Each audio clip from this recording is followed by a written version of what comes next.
Hi friends, உங்களுக்கு வீடியோவில் தெரியுதா? இதுதான் நத்தை.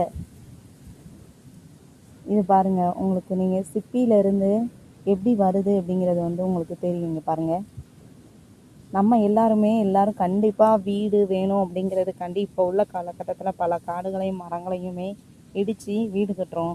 ஆனால் சில உயிரினங்கள் அவங்களோட வீடை அவங்களாவே வச்சுக்கிட்டு அவங்க முதுகுல இழுத்துக்கிட்டு போய்கிட்டு இருக்காங்க. பாருங்கள், எவ்வளோ அழகாக போகிறாங்க பாருங்கள். ஆனால் ஒரு ஆபத்துன்னு வரும்போது அவங்களோட சென்சஸ் அவங்களுடைய மூக்கில் தான் இருக்குன்னு சொல்லுவாங்க. ஸோ உணர்வு கொம்புகள், இந்த கொம்புகளில் பாருங்கள், வந்த உடனே நான் இப்போ இதை எடுக்கிறேன். இதை கொடுமைப்படுத்தலை, பட்டு எவ்வளோ அழகா இங்கே பாருங்கள். ஆமை, இந்த நத்தை,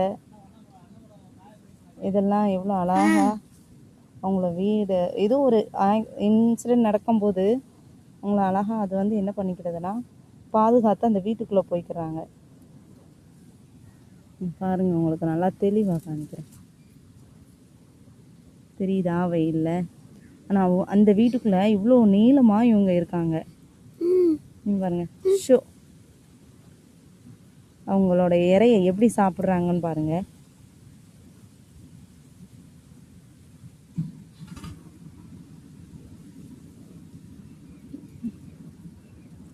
பாருங்கள், இதை மாதிரி நத்தை நீங்கள் பார்த்துருந்தீங்கன்னா கண்டிப்பாக எங்களுக்கு பதில் சொல்லுங்கள். நகர்றாங்க பாருங்கள்.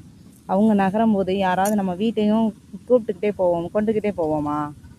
ஆனால் பாருங்கள், அவங்களோட வீட்டையும் அவங்க நகரும்போது நகர்த்தி கொண்டு போவாங்க. அவங்களுக்கு தமக்கு தேவையான உணவையும் அவங்க அதிலேருந்து சேகரிச்சுக்கிடுவாங்க. இந்த மாதிரி எவ்வளோ அதிசயமான பிறவிகள்னு உலகத்தில். இந்த வீடியோ பிடிச்சிருந்துச்சு, இந்த நத்தை நாங்களும் பார்த்துருக்கோம் அப்படின்னு சொன்னால் ஒரு லைக் பண்ணி கமெண்ட் பண்ணுங்க. தேங்க்யூ. ஆட்டை போட்டு விடுங்க.